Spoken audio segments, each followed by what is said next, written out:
Fugitive economic offenders act 2018, FEOA fugitive economic offenders act 2018, FAQ section 1, Q1 fugitive economic offenders act 2018 क्या है?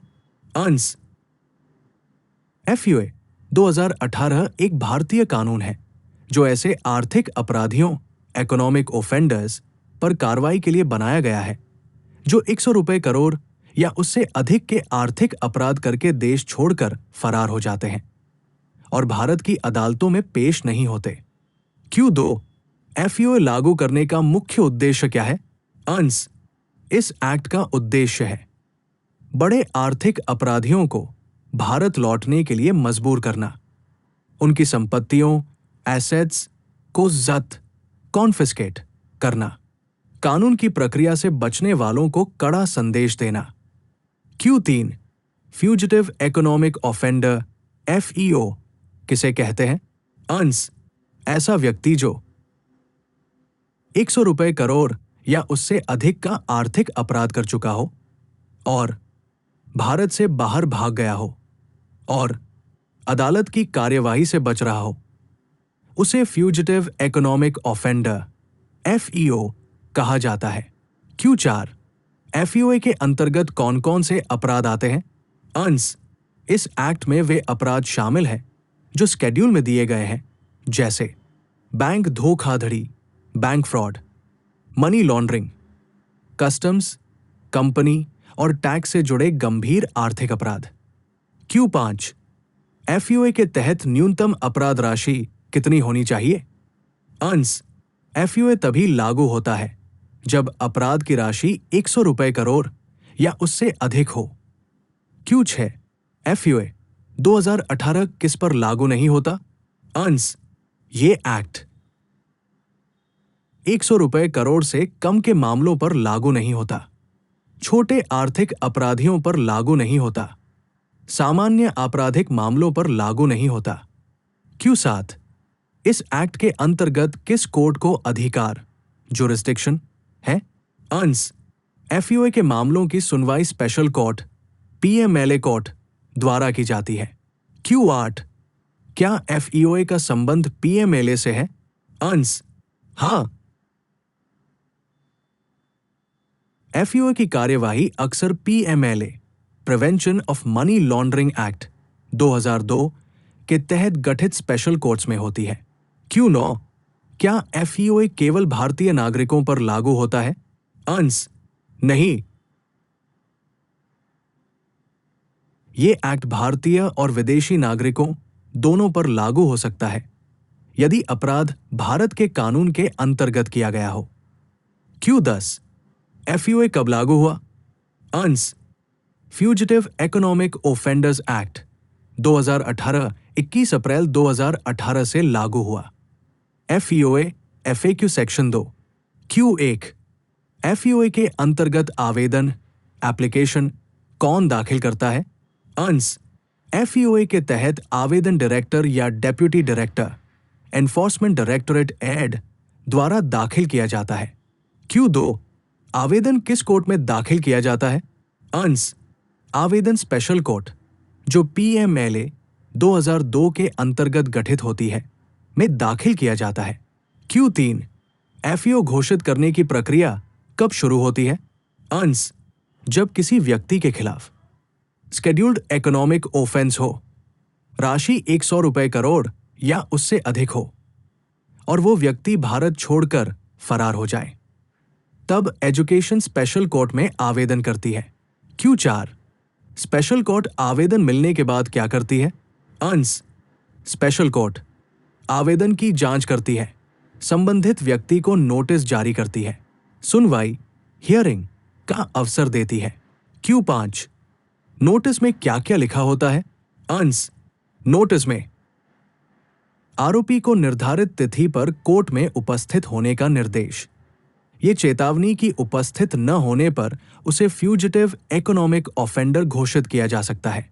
Q6 अगर आरोपी court में उपस्थित नहीं होता तो क्या होता है? अंश यदि आरोपी तय समय में उपस्थित नहीं होता तो कोर्ट उसे फ्यूजिटिव इकोनॉमिक ऑफेंडर FEO घोषित कर सकती है। उसकी संपत्ति जब्त कॉन्फिस्केट की जा सकती है। Q7 क्या आरोपी को सुनवाई का अधिकार दिया जाता है? अंश हाँ। FO principles of natural justice का पालन करता है और आरोपी को सुनवाई का अवसर दिया जाता है। Q8 क्या आरोपी का वकील पेश हो सकता है? अंश हाँ। आरोपी स्वयं या अपने लीगल रिप्रेजेंटेटिव एडवोकेट के माध्यम से पेश हो सकता है। Q9 FEO घोषित करने से पहले कोर्ट किन बातों पर विचार करती है? अंश कोर्ट यह देखती है कि अपराध शेड्यूल्ड ऑफेंस है या नहीं, राशि 100 रुपए करोड़ या अधिक है या नहीं, आरोपी जानबूझकर भारत से बाहर रहकर कानून से बच रहा है या नहीं। Q10 FEO की कार्यवाही सिविल है या क्रिमिनल? अंश FEO की कार्यवाही सिविल प्रकृति सिविल इन नेचर की होती है, लेकिन इसका प्रभाव कठोर सीवियर कॉन्सिक्वेंसेस वाला होता है। FEOA FAQ section 3 attachment confiscation of property.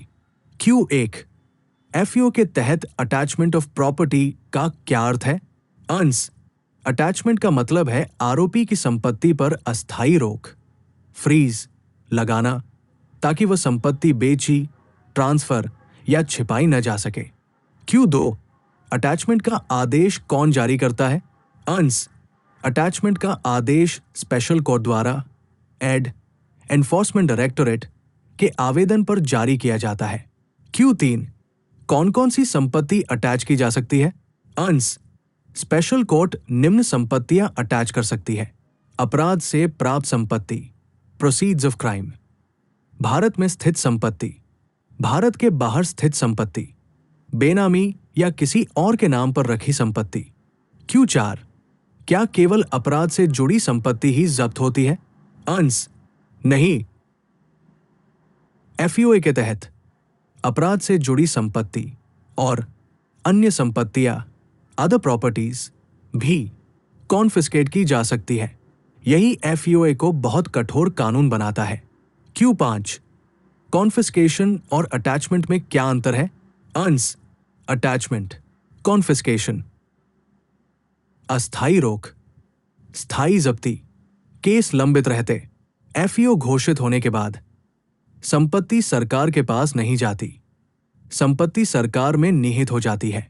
Q6 संपत्ति कब कॉन्फिस्केट की जाती है? अंश जब स्पेशल कोर्ट किसी व्यक्ति को फ्यूजिटिव इकोनॉमिक ऑफेंडर FEO घोषित कर देती है, तब उसकी संपत्ति कॉन्फिस्केट कर ली जाती है। Q7 कॉन्फिस्केटेड संपत्ति का क्या किया जाता है? अंश कॉन्फिस्केटेड संपत्ति केंद्र सरकार सेंट्रल गवर्नमेंट में निहित हो जाती है।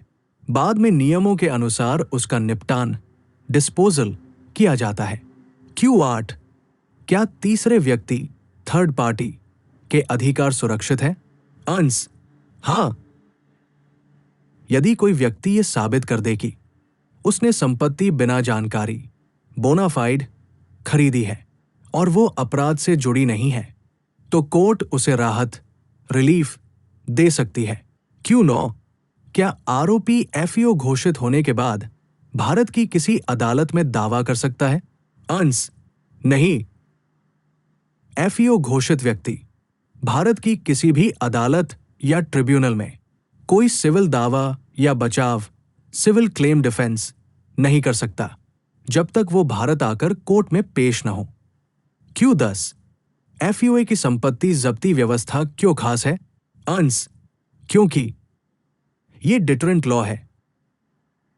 आर्थिक अपराधियों पर इकोनॉमिक डेथ पेनल्टी जैसा प्रभाव डालता है, देश से भागने को नुकसानदेह बनाता है। FEOA FAQ section 4 legal consequences disabilities. Q1 किसी व्यक्ति को FEO घोषित करने के बाद उसके क्या कानूनी परिणाम होते हैं? अंश जब किसी व्यक्ति को फ्यूजिटिव इकोनॉमिक ऑफेंडर FEO घोषित कर दिया जाता है तो उसकी संपत्तियां कॉन्फिस्केट हो जाती है, उसे भारतीय अदालतों में सिविल अधिकारों से वंचित किया जाता है। उस पर कठोर कानूनी प्रतिबंध लग जाते हैं। Q2 एफईओ घोषित व्यक्ति किन अदालतों में केस नहीं कर सकता?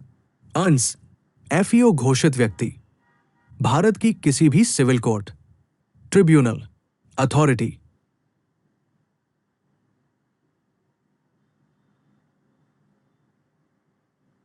में कोई नया सिविल दावा, सिविल क्लेम या बचाव, डिफेंस नहीं कर सकता। Q3 ये प्रतिबंध कब तक लागू रहता है? अंश ये प्रतिबंध तब तक लागू रहता है जब तक वो व्यक्ति भारत वापस आकर संबंधित अदालत के समक्ष स्वयं पेश नहीं हो जाता। Q4 क्या ये प्रतिबंध क्रिमिनल मामलों पर भी लागू होता है? अंश नहीं, ये प्रतिबंध केवल सिविल मामलों पर लागू होता है। क्रिमिनल कार्यवाही कानून के अनुसार अलग से चलती रहती है।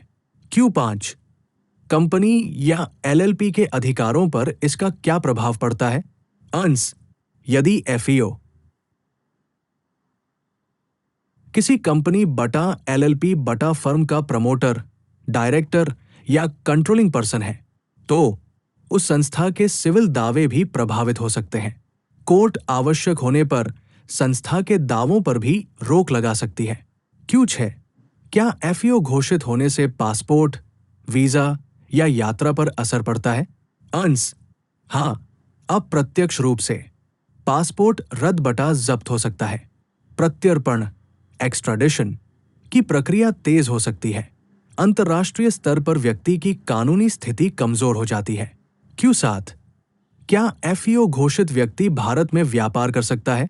अंश व्यवहारिक रूप से नहीं, क्योंकि उसकी संपत्तियां जब्त हो जाती है, बैंकिंग और कानूनी कार्यवाही बाधित हो जाती है, सिविल अधिकारों पर रोक लग जाती है। Q8 क्या एफईओ घोषित होना पनिशमेंट माना जाता है? अंश तकनीकी रूप से नहीं। एफईओ की कार्यवाही सिविल इन नेचर है, लेकिन इसके परिणाम दंडात्मक, प्यूनिटिव इम्पैक्ट जैसे होते हैं। Q9 एफईओ को इकोनॉमिक डेथ पेनल्टी क्यों कहा जाता है? अंश क्योंकि एफईओ घोषित व्यक्ति अपनी संपत्ति खो देता है, सिविल अधिकारों से वंचित हो जाता है, भारत में कानूनी और आर्थिक रूप से असहाय हो जाता है। Q10 क्या एफईओ घोषित होने के बाद स्थिति सुधारी जा सकती है? अंश हाँ, यदि व्यक्ति भारत वापस आता है और अदालत के समक्ष पेश होकर कानून का सामना करता है, तो वह अपने कानूनी अधिकार पुनः प्राप्त कर सकता है, आगे की कार्यवाही में भाग ले सकता है। एफईओए FAQ section 5 appeal, remedies, final provisions. Q1 क्या एफईओ घोषित किए जाने के आदेश के खिलाफ अपील की जा सकती है? अंश हाँ, स्पेशल कोर्ट के आदेश के खिलाफ हाई कोर्ट में अपील की जा सकती है। Q2 अपील दायर करने की समय सीमा, लिमिटेशन क्या है? अंश स्पेशल कोर्ट के आदेश की तारीख से 30 दिनों के भीतर अपील दायर करनी होती है। पर्याप्त कारण होने पर देरी माफ की जा सकती है। Q3 अपील कौन दायर कर सकता है? अंश अपील दायर कर सकता है एफईओ घोषित व्यक्ति, संपत्ति से प्रभावित कोई अग्रीव्ड पर्सन, कोई तीसरा व्यक्ति जिसके अधिकार प्रभावित हुए हों। Q4 क्या अपील से कॉन्फिस्केशन अपने आप रुक जाती है? अंश नहीं, अपील दायर करने मात्र से कॉन्फिस्केशन पर स्वतः रोक, ऑटोमैटिक स्टे नहीं लगती। इसके लिए अलग से स्टे एप्लीकेशन देनी होती है। Q5 क्या एफईओ के अंतर्गत केंद्र सरकार नियम बना सकती है? अंश हाँ, केंद्र सरकार को अधिकार है कि वह संपत्ति के प्रबंधन, मैनेजमेंट, निपटान, डिस्पोजल, प्रक्रिया, प्रोसीजर से संबंधित रूल्स बनाए। Q6 क्या एफईओ अन्य कानूनों पर प्रभाव डालता है? अंश हाँ, एफईओ का प्रभाव अन्य सभी कानूनों पर वरीय, ओवरराइडिंग इफेक्ट रखता है यदि किसी कानून से टकराव हो। Q7 क्या एफईओ के अंतर्गत किए गए कार्यों पर सुरक्षा, प्रोटेक्शन दी गई है? अंश हाँ। एड अधिकारियों और अन्य प्राधिकरणों को गुड फेथ में किए गए कार्यों के लिए कानूनी सुरक्षा दी गई है। Q8 क्या FEOA का प्रभाव पूर्व प्रभाव रेट्रोस्पेक्टिव से होता है? अंश नहीं, FEO रेट्रोस्पेक्टिव रूप से लागू नहीं होता, लेकिन जिन मामलों में व्यक्ति एक्ट लागू होने के बाद फरार है उन पर यह लागू हो सकता है। Q9 क्या FEOA के तहत घोषित FEO बाद में अपना दर्जा हटवा सकता है? अंश हां, यदि वो व्यक्ति भारत लौटकर अदालत में आत्मसमर्पण करता है और न्यायिक प्रक्रिया का सामना करता है तो उसके डिसेबिलिटीज हटाई जा सकती है। Q10 FEOA 2018 का समग्र महत्व ओवरऑल सिग्निफिकेंस क्या है? अंश FEOA बड़े आर्थिक अपराधियों के खिलाफ कठोर कानून है, देश छोड़कर भागने की प्रवृत्ति को हतोत्साहित करता है, भारत की आर्थिक न्याय प्रणाली को मजबूत करता है। पूरा FEO एक नजर में क्विक रिकॉल, थ्रेशहोल्ड 100 रुपए crore, authority ED plus special court, nature civil with severe consequences, core impact confiscation plus civil disabilities, remedy high court appeal, FEOA FAQ section 6 case laws practical application. Q1 FEOA के अंतर्गत भारत का पहला प्रमुख case कौन सा था? अंश भारत में FEOA का पहला प्रमुख और चर्चित उपयोग नीरव मोदी मामले में हुआ, जहां उसे फ्यूजिटिव इकोनॉमिक ऑफेंडर घोषित किया गया। Q2 नीरव मोदी केस में कोर्ट ने क्या स्पष्ट किया? अंश कोर्ट ने स्पष्ट किया कि आरोपी की जानबूझकर अनुपस्थिति डेलिबरेट एवेजन पर्याप्त है। FEOA की कार्यवाही सिविल नेचर की होते हुए भी इसके परिणाम कठोर और दंडात्मक प्रभाव वाले हो सकते हैं। Q3 क्या कोर्ट ने आउडी ऑल्टरम पार्टम सुनवाई का अधिकार पर कुछ कहा? अंश हां, कोर्ट ने माना कि आरोपी को नोटिस और हियरिंग का अवसर दिया जाना अनिवार्य है, लेकिन फरार रहकर वो अपने अधिकारों का दुरुपयोग नहीं कर सकता। Q4 क्या कोर्ट ने अदर प्रॉपर्टीज की जब्ती को वैध माना? अंश हां,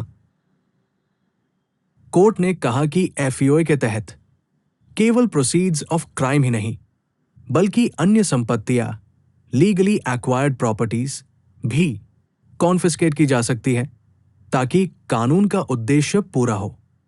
Q5 विजय माल्या केस में FEOA का क्या महत्व रहा? अंश विजय माल्या मामले में उसे भी FEO घोषित किया गया, उसकी भारत स्थित संपत्तियों की कॉन्फिस्केशन का मार्ग प्रशस्त हुआ। प्रत्यर्पण एक्स्ट्राडिशन प्रक्रिया को कानूनी मजबूती मिली। Q6 क्या FEOA के तहत विदेशी संपत्तियां भी जब्त हो सकती हैं? अंश सिद्धांत रूप में हां, कोर्ट विदेशी संपत्तियों को भी कॉन्फिस्केबल घोषित कर सकती है। वास्तविक जब्ती इंटरनेशनल कोऑपरेशन बटा MLAT पर निर्भर करती है। Q7 क्या FEOA का दुरुपयोग मिसयूज संभव है? अंश कोर्ट के अनुसार एक्ट में जुडिशियल सेफगार्ड्स मौजूद है, स्पेशल कोर्ट की संतुष्टि, नोटिस, हियरिंग और हाई कोर्ट अपील दुरुपयोग की संभावना को सीमित करते हैं। Q8 FEOA और PMLA की संयुक्त भूमिका क्या है? अंश व्यवहार में PMLA अपराध प्लस मनी लॉन्ड्रिंग, FEOA फरार आरोपी प्लस सिविल प्रतिबंध, दोनों कानून पूरक कॉम्प्लीमेंट्री रूप से काम करते हैं। Q9 exam point of view से FEOA के केस लॉ का महत्व क्यों है? अंश क्योंकि प्रश्न पूछे जाते हैं। First FEO declared case, confiscation of other properties, civil nature but punitive effect, denial of civil remedies to FEO. Q10 FEOA का प्रैक्टिकल इम्पैक्ट क्या है? अंश FEOA ने बड़े आर्थिक अपराधियों को भारत लौटने पर मजबूर किया, भागकर बच जाने की धारणा को कमजोर किया, भारत की इकोनॉमिक जस्टिस डिलीवरी सिस्टम को मजबूत किया।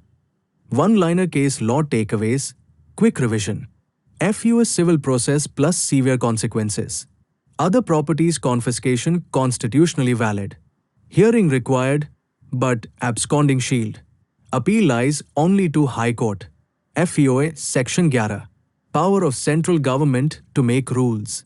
सेक्शन 11 का मार्जिनल हेडिंग क्या है?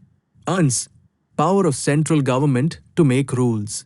Q1, सेक्शन 11 किस बारे में है? अंस, सेक्शन 11 केंद्र सरकार को यह अधिकार देता है कि वो FEOA 2018 को लागू करने के लिए रूल्स बना सके। Q2, रूल्स कौन बना सकता है? अंस, सेंट्रल गवर्नमेंट, केंद्र सरकार।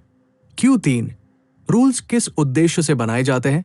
अंस, FEOA के प्रावधानों को इफेक्टिवली इंप्लीमेंट करने के लिए, जैसे संपत्ति के प्रबंधन, मैनेजमेंट, संपत्ति के निपटान, डिस्पोजल, प्रक्रिया और तकनीकी विवरण, प्रोसीजरल मैटर्स। Q4, क्या रूल्स संसद के सामने रखे जाते हैं? अंस, हाँ। सेक्शन 11 के अनुसार बनाए गए रूल्स को पार्लियामेंट, संसद के दोनों सदनों के सामने रखा जाता है। संसद उन्हें संशोधित या रद्द कर सकती है। इसे legislative control over delegated legislation कहते हैं। Q5, सेक्शन 11 का स्वरूप, नेचर क्या है? अंस, ये एक एनेबलिंग प्रोविजन है, यानी एक्ट को चलाने के लिए सरकार को अधिकार देता है, खुद में कोई दंड, पेनल्टी नहीं देता। Q6, क्या सेक्शन 11 एग्जीक्यूटिव पावर को सीमित करता है?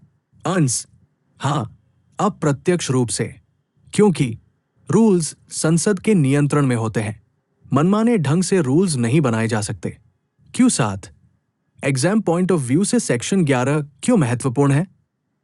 अंस, क्योंकि प्रश्न आते हैं।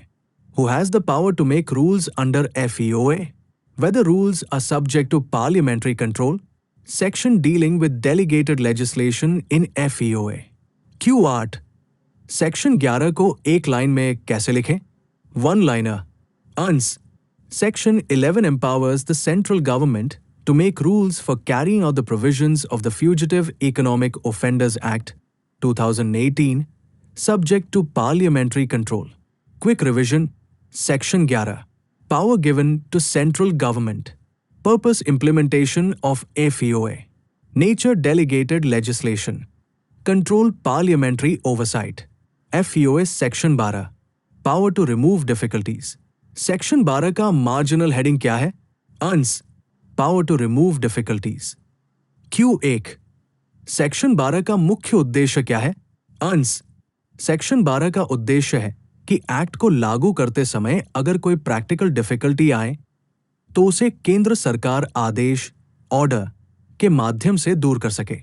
Q2, डिफिकल्टीज हटाने की शक्ति किसे दी गई है? अंस, सेंट्रल गवर्नमेंट, केंद्र सरकार को। Q3, केंद्र सरकार डिफिकल्टीज कैसे रिमूव करती है? अंस, केंद्र सरकार ऑफिशियल गजेट में ऑर्डर प्रकाशित करके ऐसी व्यवस्था कर सकती है जो एक्ट के प्रावधानों के अनुरूप हो, ताकि कानून को स्मूथली लागू किया जा सके। Q4, क्या ये शक्ति असीमित, अनलिमिटेड है? अंस, नहीं। सेक्शन 12 के तहत ऑर्डर केवल एक्ट के प्रावधानों से असंगत, इनकंसिस्टेंट नहीं होना चाहिए। यह शक्ति सीमित समय के लिए दी गई है। Q5, सेक्शन 12 के तहत समय सीमा, टाइम लिमिट क्या है? अंस, एक्ट के प्रारंभ, कमेंसमेंट से 2 वर्ष के भीतर ही केंद्र सरकार डिफिकल्टीज रिमूव करने के लिए ऑर्डर जारी कर सकती है। Q6, क्या सेक्शन 12 के ऑर्डर्स संसद के सामने रखे जाते हैं? अंस, हाँ।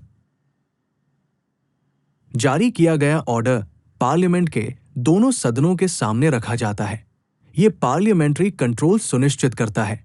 Q7, सेक्शन 12 का स्वरूप, नेचर क्या है? अंस, ये एक ट्रांजिशनल एनेबलिंग प्रोविजन है, स्थायी कानून नहीं, बल्कि इंप्लीमेंटेशन सपोर्ट क्लॉज है। नए कानूनों में आमतौर पर पाया जाता है। Q8 सेक्शन 11 और सेक्शन 12 में मुख्य अंतर क्या है? सेक्शन 11, सेक्शन 12 रूल्स बनाने की शक्ति, डिफिकल्टीज हटाने की शक्ति, permanent nature, temporary nature, delegated legislation, removal of difficulties clause. Rules बनते हैं, ऑर्डर्स जारी होते हैं। Q9 exam point of view से सेक्शन 12 क्यों महत्वपूर्ण है? आंस क्योंकि प्रश्न पूछे जाते हैं। Which section deals with removal of difficulties? Time limit for removal of difficulties under FEOA. Difference between rule-making power and removal of difficulties power. Q10 section 12 को एक लाइन में कैसे लिखें? One liner. आंस Section 12 empowers the central government to remove difficulties in giving effect to the provisions of the Fugitive Economic Offenders Act 2018 by order published in the Official Gazette within 2 years of commencement, subject to parliamentary control. Quick revision, Section 12. Power holders central government. Instrument order, not rules. Time limit 2 years. Control parliament. Purpose smooth implementation of Act. FEOA Section 13. Repeal and savings. Section 13 का marginal heading क्या है? Repeal and savings. Q1 section 13 किस बारे में है? अंस section 13 ये बताता है कि फ्यूजिटिव इकोनॉमिक ऑफेंडर्स ऑर्डिनेंस 2018 को रद्द, रिपील कर दिया गया है और उसके तहत किए गए कार्यों को सुरक्षित, सेव्ड रखा गया है। Q2 कौन सा ऑर्डिनेंस रिपील किया गया है? Ans fugitive economic offenders ordinance 2018। Q3 ordinance को रिपील करने की आवश्यकता क्यों पड़ी? अंस क्योंकि ऑर्डिनेंस एक अस्थायी कानून होता है, बाद में उसे स्थायी अधिनियम एक्ट से रिप्लेस किया जाता है। FEOA 2018 ने ऑर्डिनेंस की जगह ली। Q4 सेविंग्स का क्या अर्थ है? अंस सेविंग्स का मतलब है कि ऑर्डिनेंस के तहत की गई सभी वैध कार्यवाहियां, जारी आदेश, नोटिस, अटैचमेंट, कार्यवाही को ऐसा माना जाएगा जैसे वे इस एक्ट के तहत किए गए हों। Q5 क्या ऑर्डिनेंस के दौरान शुरू हुए केस अमान्य हो जाते हैं? अंस नहीं। सेक्शन 13 ये सुनिश्चित करता है कि ऑर्डिनेंस के समय शुरू हुए मामले एक्ट लागू होने के बाद भी पूरी तरह वैध, वैलिड बने रहते हैं। Q6 सेक्शन 13 का स्वरूप, नेचर क्या है? अंस ये एक ट्रांजिशनल प्रोविजन है, कानूनी निरंतरता, लीगल कंटिन्यूटी बनाए रखने के लिए है, किसी नए अधिकार या दंड का सृजन नहीं करता। Q7 exam point of view से सेक्शन 13 क्यों महत्वपूर्ण है? अंस क्योंकि प्रश्न पूछे जाते हैं। Which ordinance was repealed by FEOA 2018? What is the effect of repeal and savings clause? Whether actions taken under ordinance remain valid? Q8 section 13 को एक लाइन में कैसे लिखें? One liner. अंस section 13 repeals the Fugitive Economic Offenders Ordinance 2018 and saves all actions taken thereunder as if they were done under the Fugitive Economic Offenders Act 2018. Quick revision Section 13 Repealed Law FEO Ordinance 2018 Replacement FEO Act 2018 Effect Continuity of Legal Actions Nature Repeals Savings Clause. Subscribe for regular updates and expert content. Knowledge grows when you subscribe. Subscribe to learn something new every day.